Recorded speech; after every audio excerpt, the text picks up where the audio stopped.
Kaibigan, hinahalo ko na po ang coke at ang coke float. Ano ko kasi ako float? Nakakaloka kayo.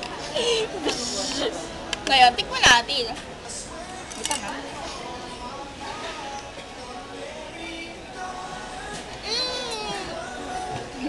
Open ko sa'yo.